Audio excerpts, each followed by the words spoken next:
Good morning, friends. Today we are going to learn about tense. Tense के बारे में सीखेंगे। बहुत सारे ऐसे स्टूडेंट हैं जिनको टेंस समझ में नहीं आता है और बहुत ही दिमाग लगाने के बाद उनको समझ में आता है।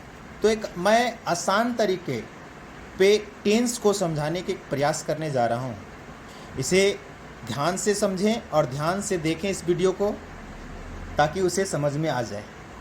तो चलिए स्टार्ट करते हैं। तो टेंस, सबसे पहली बात है कि जैसे हमारे पास टेंस है, टेंस मीन्स होता है काल। काल मीन्स जैसे होता है बीता हुआ कल, जो उपस्थित है जो वो कल, और फिर आने वाला कल। काल अवधि उसी को कहते हैं।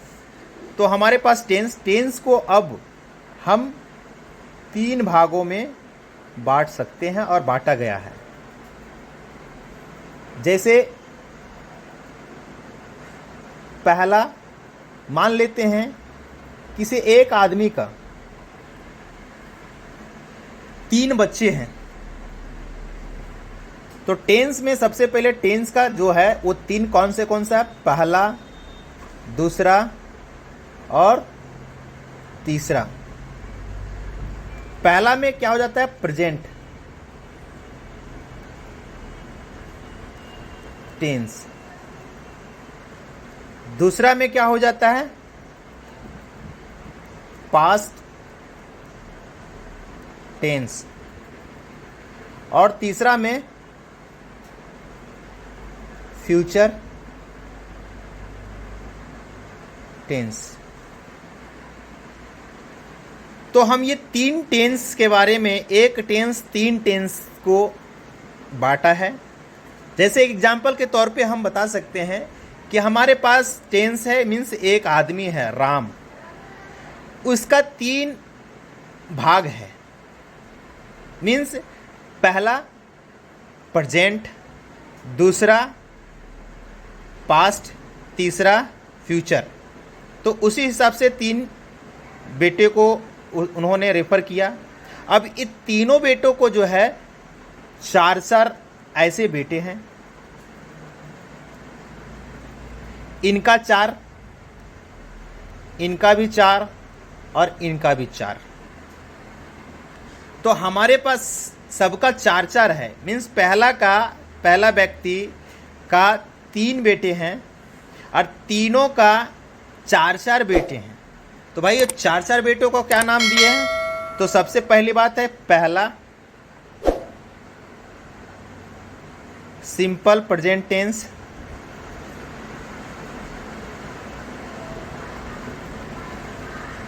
उसी तरह से दूसरा present continuous tense,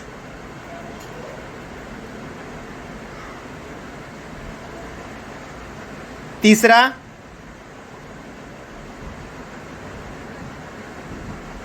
present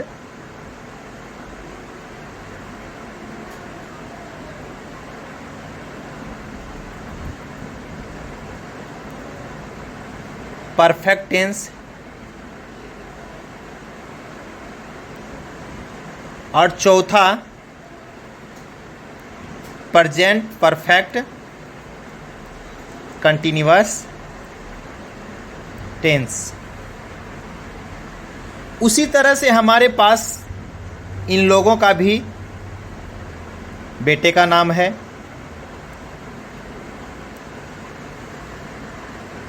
simple present tense, present continuous tense, present perfect tense, present perfect continuous tense.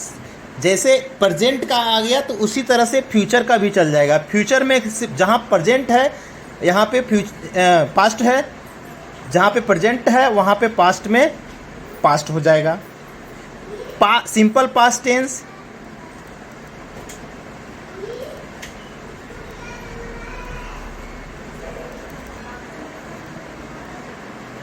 दूसरा में पास्ट कंटिन्यूअस टेंस, तीसरा में पास्ट परफेक्ट टेंस, और चौथा में पास्ट परफेक्ट कंटिन्यूअस टेंस। इसी तरह से फ्यूचर का भी अलग अलग नाम होगा। जहाँ पे प्रेजेंट है वहाँ पे फ्यूचर हो जाएगा, जहाँ पास्ट है वहाँ पे भी फ्यूचर हो जाएगा। ये 4 भागों में सबको बांट दिए, मीन्स चारों का नाम अलग अलग नामकरण हो गया। अब यहाँ पे हमें सॉल्व करने के लिए सबसे पहले क्वेश्चन नंबर मीन्स पहला काइंड सिंपल प्रेजेंट टेंस।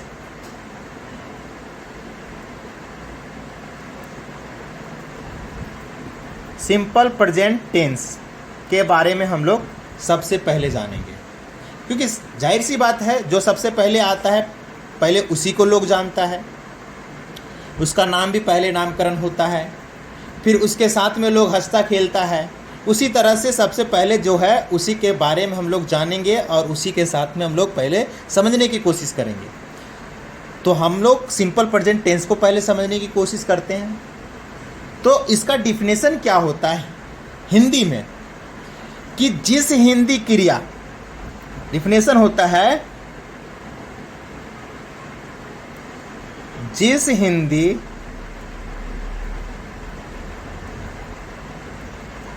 क्रिया, क्रिया मतलब क्या होता है, वर्ब, क्रिया के अंत में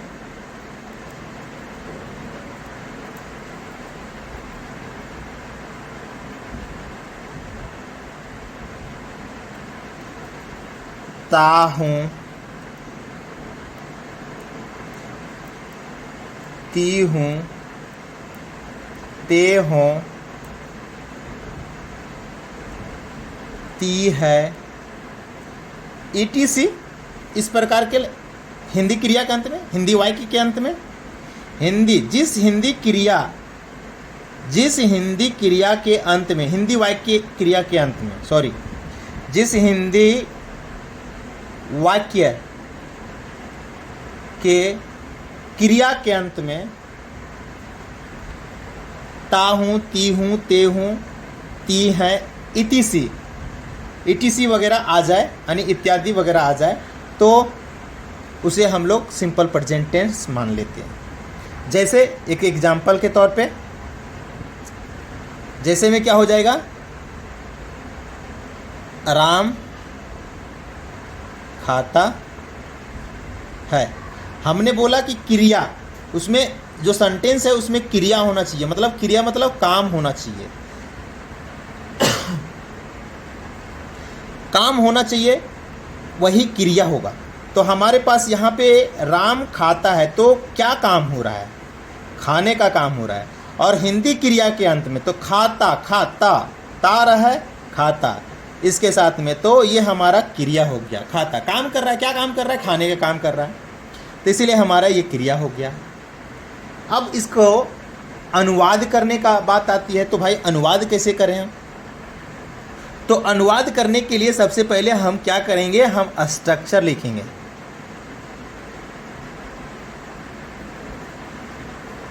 एक स्ट्रक्चर लिखते हैं, उस स्ट्रक्चर पे हम लोग उसको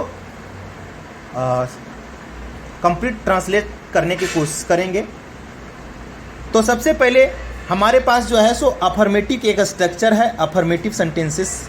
तो अफर्मेटिव में आता है, तो क्या है ये अफर्मेटिव में, मीन्स राम खाता है, तो इसका स्ट्रक्चर क्या हो जाएगा। सबसे पहली बात है कि सब्जेक्ट है, तो हम इसमें ढूंढेंगे, मतलब subject plus V1 oblique V5 plus object, ठीक है। तो अब इसको हम जो है इस 8 हिंदी वाक्य को इसमें अनुवाद करेंगे इंग्लिश में। अब कैसे करेंगे वो देखिए। जैसे हमने राम यानी सबसे पहले इस स्ट्रक्चर को देखिए, इस पे क्या है, सब्जेक्ट। तो सब्जेक्ट ढूंढने की कोशिश करेंगे। तो सब्जेक्ट क्या होता है भाई, सब्जेक्ट मतलब कर्ता, मतलब काम करने वाला, काम करने वाला है। तो काम इसमें कौन कर रहा है, राम कर रहा है, जाहिर सी बात है। तो राम है तो सबसे पहले राम का क्या हो जाएगा, उसका इंग्लिश।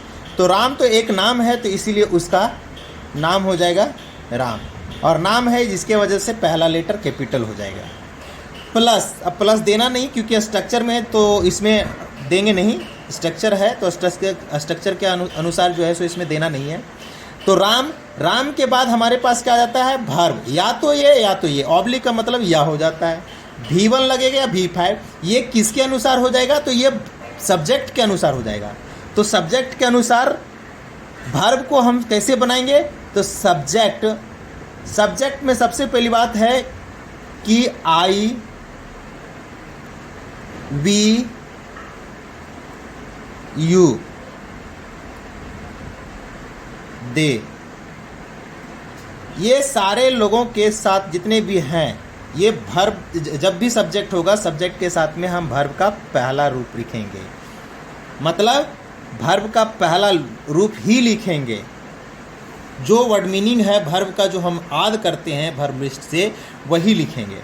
तो हमारे पास क्या है कि राम खाता है, लेकिन अब यहाँ पे अगर तो राम क्या हो गया, नाम हो गया भाई, तो इसमें नाम कहीं है नहीं है।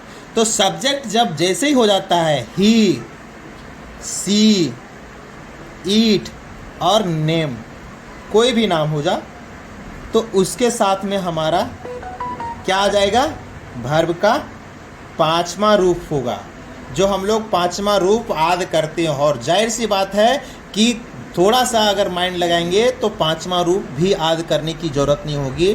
कैसे नहीं याद करने होगी, क्योंकि पांचवा रूप में क्या लगता है, या तो एस लगेगा या तो ईएस लगेगा। अब जानने की बात है कि भाई यहाँ पे एस और ईएस कहाँ लगेगा। तो एस और ईएस कहाँ लगेगा, अभी मैं बता देता हूँ। सबसे पहली बात है कि जब भी कोई वोवेल वर्ब में, जब भी वर्ब में कोई वोवेल लास्ट में आता है, क्या वोवेल लास्ट में आता है, तो वहाँ पे ईएस लगता है। जैसे अगर मान लो गो, वोवेल यानी कि वोवेल ये वर्ड हो गया, वो वोवेल क्या है, वोवेल ये ई आई वो, ये ई आई वो यू, ये 5 वोवेल है। तो उसमें से एक आ गया यहाँ पे लास्ट, वर्ब के लास्ट में, हमने अभी बोला वर्ब के लास्ट में जी वो, तो लास्ट वो आया। अब इसके साथ में अगर हम पांचवा रूप बनाएंगे तो यहाँ पे गो लिख करके और लास्ट में ईएस लग जाएगा, गोज हो जाएगा। तो इसीलिए हम यहाँ पे नाम है, यानी कि ये ही, सी, ईट, नेम, कुछ भी अगर सब्जेक्ट रहे तो उसके साथ में पांचवा रूप लगेगा, और पांचवा रूप में यस या ईएस लगेगा। तो भाई इसके साथ में यस और ईएस कहाँ लगेंगे, तो जैसे मान लिया कि खाता, तो खाता का क्या होता है, वर्ब, वर्ब मतलब भी मतलब वर्ब, तो वर्ब मतलब क्रिया, काम। अभी पहले मैंने बोला कि क्रिया मतलब वर्ब, तो यहाँ पे काम करने वाला चीज़ है खाता। तो अब यहाँ पे जो है सो वर्ब लगेगा। तो वर्ब में खाता का इंग्लिश क्या होगा, ईट। लेकिन अभी हमने बोला कि जब भी ही, सी, ईट तथा नेम, एनी नेम, कोई भी नेम हो, तो उसके साथ में वर्ब 5 लगेगा। तो हमने तो वर्ब 5 नहीं लिखा, तो भैया हम यहाँ पे क्या लिखेंगे, यस लिखेंगे। क्यों लिखेंगे, ईएस नहीं लिख सकते, क्योंकि अभी हमने बोला कि वर्ब के लास्ट में जब वोवेल आ जाए तो वहाँ पे ईएस लगेगा, बाकी थर्ड पर्सन का सिंगुलर नंबर जो भी होगा उसके साथ में हम यस ही लगा देंगे। इसीलिए इसमें इस वर्ब के लास्ट में कहीं वोवेल नहीं आया तो हमने एस लगा दिया। अब यहाँ पे कुछ भी नहीं है, हमने ख़त्म कर दिया, तो राम इट्स होगा। उसी तरह से अगर मैं अभी लिखता हूँ कि राम जाता है, तो उसका एक ट्रांसलेशन होगा राम गोज। इसी तरह से मैं खाता हूं, तो मैं क्या होता है आई ईट, सॉरी इट्स नहीं होगा, आई ईट। ये हमारा ट्रांसलेशन इस तरह से बनता है। अब बहुत सारे लोगों को समझ में नहीं आता है कि भाई आई मतलब क्या होता है, वी मतलब क्या होता है, यू मतलब क्या होता है, दे मतलब क्या होता है, ही सी इट, ये सब का मतलब क्या होता है। तो मैं इसके बगल में लिख दे रहा हूँ आई के मतलब होता है मैं, वी का मतलब होता है हम या हम लोग, यू का मतलब तुम या तुम लोग, दे का मतलब वे या वे लोग, ही का मतलब वह। कहाँ पे होता है वह का प्रयोग? ये पुरुषों में, लड़का में होता है। सी वह कहाँ होता है? ये लड़की में होता है। जहाँ लड़की का बोध हो जिस सेंटेंस में, वहाँ पे ये प्रयोग होगा।